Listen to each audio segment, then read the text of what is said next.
ना घंटों की मेहनत और ना ही पहले से तैयारी, 5 मिनट का काम और शाम को आराम ही आराम। तो आज हम बनाने वाले हैं घर की सिंपल सी चीजों के साथ इतना कुरकुरा चटपटा मजेदार ऐसा नया नाश्ता जिसे आपने इस तरीके से पहले नहीं बनाया होगा। बनाना इतना आसान है कि देखते ही बनाने का मन करेगा और खाने के बाद सब बोलेंगे और बचा है क्या, और बच्चे तो बाजार का नाश्ता ही भूल जाएंगे। तो वीडियो को लास्ट तक जरूर देखिएगा। दोस्तों, आज की रेसिपी पसंद आए तो वीडियो को लाइक शेयर कमेंट करना बिल्कुल ना भूलें। हेलो दोस्तों, मैं हूं शामली। चलिए वीडियो शुरू करते हैं। तो इस कुरकुरे मजेदार नाश्ते को बनाने के लिए एक बोल में डालिए 1 कप मोटे वाले पोहे। और अब हम पोहे को धो के साफ कर लेते हैं ताकि डस्ट निकल जाए। तो लीजिए, पोहे को धो लिया है और सारा पानी हटा लिया है। और अब बहुत जरूरी है कि हम पोहे को 2 मिनट रेस्ट दें ताकि अच्छे से फूल जाए। तब तक आगे की तैयारी करते हैं। और अब हमें चाहिए एक मीडियम साइज का कच्चा आलू। आलू को छील लिया है। बारीक वाले ग्रेटर से हम आलू को कस लेते हैं। हमें आलू के बारीक बारीक लच्छे चाहिए। तो लीजिए, कस लिया है। और अब 2-3 बार पानी बदलते हुए धो ले ताकि स्टार्च निकल जाए। तो लीजिए, आलू के लच्छे को धो लिया है और सारा पानी हटा लिया है। हम तुरंत इस्तेमाल करने वाले हैं। आलू में जरा भी पानी नहीं होना चाहिए। इधर 2 मिनट हो चुका है और इतनी ही देर में पोहा थोड़े फूल भी गए हैं। तो जब आप ऐसे दाबेंगे तो हल्के से दरदरे से दिखेंगे, तो टेंशन की बात नहीं है। और अब बहुत जरूरी है कि हम एक बार हाथों से मैश कर ले। तो लीजिए, हल्का सा मैश कर लिया है और आप देख सकते हैं कितना ड्राई मिक्स है। तो इसी तरीके का मिक्स होना चाहिए। और अब डाल दीजिए आलू के लच्छे। साथ ही डाल दीजिए 2 से 3 कसा हुआ लहसुन, 1 इंच कसा हुआ अदरक, 1 बारीक कटी हरी मिर्च, 4 से 5 कटा हुआ करी पत्ता। और अब डाल दीजिए 1 छोटी चम्मच नींबू का रस, चटपटा स्वाद के लिए। आप नींबू के रस के बदले चाट मसाले का भी इस्तेमाल कर सकते हैं। और अब 1 बड़ा चम्मच धनिया पत्ती डाल दें और 1 मीडियम आकार का बारीक कटा हुआ प्याज। मसालों में डाल दीजिए 1/2 टीस्पून साबुत जीरा, 1/4 टीस्पून काली मिर्च पाउडर, 1/4 टीस्पून गरम मसाला पाउडर, 1/4 टीस्पून अजवाइन, नमक डाल दें स्वाद अनुसार, 1/2 टीस्पून चिली फ्लेक्स। आप चिली फ्लेक्स को स्किप कर सकते हैं या फिर इसके बदले लाल मिर्च पाउडर भी डाल सकते हैं। और अब बाइंडिंग के लिए डाल दीजिए 3 बड़े चम्मच बेसन, कप के नाप से 1/4 कप। बिल्कुल भी बेसन ज्यादा ना डालें। तो हमने नमक डाला है, इसलिए आलू प्याज से बहुत सारा रस अलग होगा, इसलिए जरा भी हम पानी का इस्तेमाल नहीं करेंगे अभी। इसी प्रकार मैश करते हुए मिलाएं। तो दोस्तों, आज मैं हल्दी पाउडर नहीं डाल रही हूँ, आपकी इच्छा हो तो डाल सकते हैं। 1 मिनट के लिए अच्छे से मैश कर लिया है और देखिए कितनी अच्छी बाइंडिंग आ गई है। जब आप हाथ में लेंगे तो बिल्कुल भी मिक्स बिखर नहीं रहा है और जरा भी अभी तक हमने पानी का इस्तेमाल नहीं किया है। ध्यान देने वाली बात, हमने कच्चे आलू और प्याज डाला है, इसलिए इस मिक्स को पहले से बना के ना रखें, मिनटों में तैयारी हो जाती है। और अब हम नाश्ते को आकार दे देते हैं। तो एक बड़ा चम्मच मिक्स हाथ में ले। बिल्कुल भी हाथों में नहीं चिपकेगा, इसलिए ऑयल लगाने की जरूरत नहीं है। इस तरीके से लड्डू की तरह बना ले। तो नींबू के आकार का बॉल हमने बना लिया है। हम दूसरे हाथों से हल्का सा दबाव देते हैं, यानी पेड़ी के आकार में बना लेंगे इस प्रकार। तो किनारे से हल्का सा क्रैक आया है तो टेंशन की बात नहीं है।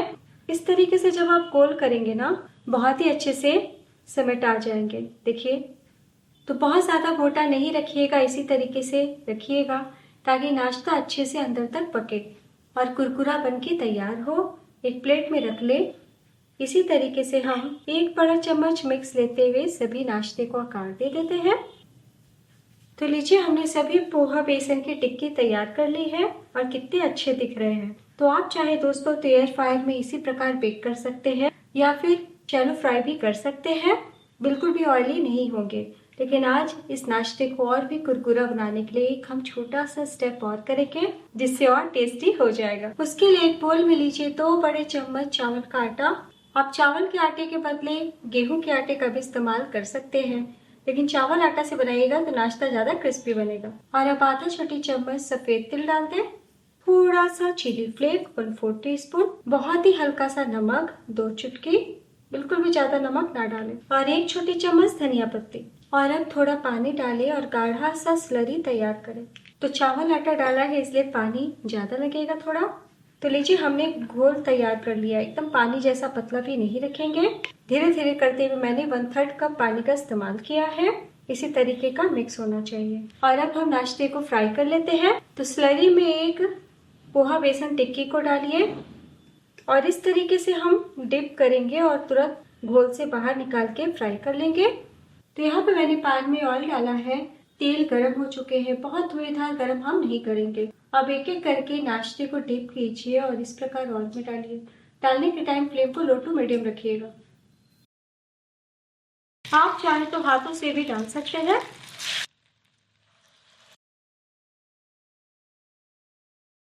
दो मिनट के बाद ही हम पलटी करेंगे। तो 2 मिनट हो चुका है, हम धीरे से पलटी कर लेते हैं।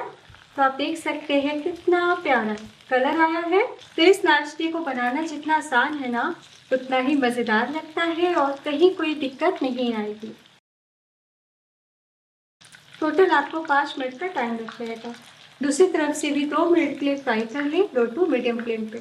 तो लीजिए, उलटते पलटते प्यारा सा कलर आ चुका है। तो बस ऑयल से बाहर निकाल लें। तो हमने कोट कर दिया, इसलिए निश्चिंत होकर बनाइए, बिल्कुल भी ऑयली नहीं होंगे और बहुत ही अच्छे से अंदर तक पक चुके हैं। तो वैसे तो हम पोहे, आलू, बेसन से बहुत तरह से नाश्ता बनाते हैं, लेकिन आपने देखा ना इस नाश्ते को बनाना कितना आसान है और टेस्ट भी लाजवाब लगेगा आपको। प्लेट में निकाल लें। इसी तरीके से हम लो टू मीडियम फ्लेम पे सभी नाश्ते को फ्राई कर लेंगे। तो लीजिए, हमने सभी नाश्ते को बना लिया है। तो चलिए सर्व करते हैं। तो लीजिए दोस्तों, तैयार है घर का सुपर क्रिस्पी स्नैक, जिसे बस सोचिए और बना लीजिए। जितना मात्रा हमने लिया है उतने में आपके 8 से 9 पीस नाश्ते बन जाएंगे। बाकी स्नैक को मैंने साइड में रखा है। तो हरी चटनी या टमाटो केचप के साथ एंजॉय करें। तो शाम की चाय के साथ, बच्चों की फरमाइश में, छोटी मोटी भूख में मिनटों में बनाए, या फिर अचानक से मेहमान आने वाले हो तो पोहा की टिक्की बना के आप आधे घंटे पहले रख सकते हैं, फिर फटाफट 5 मिनट में फ्राई करके दे सकते हैं। तो नाश्ते के मिक्स में हमने ज़रा भी पानी का इस्तेमाल नहीं किया है और लो टू मीडियम फ्लेम पे ही शुरू से लेकर आखिर तक फ्राई कीजिए। तो दोस्तों, आज की पोहा बेसन स्नैक रेसिपी ज़रा भी अच्छी लगी हो तो प्लीज़ अपना कीमती लाइक ज़रूर देके जाइएगा। और अब मैं आपको दिखाती हूँ। तो बने भी आधा घंटा हो चुका है, उसके बाद मैं आपको दिखा रही हूँ। देखिए कितनी क्रिस्प है और एकदम कुरकुरे, ऊपर से क्रिस्प और अंदर से हल्के फुल्के और फ्लेवर से भरा हुआ नाश्ता, और बहुत ही अच्छे से पके हुए हैं। और सबसे अच्छी बात, बिल्कुल भी ऑयली नहीं है। तो एक बार बनाना तो बनता है। कैसा बना ये ज़रूर बताइएगा।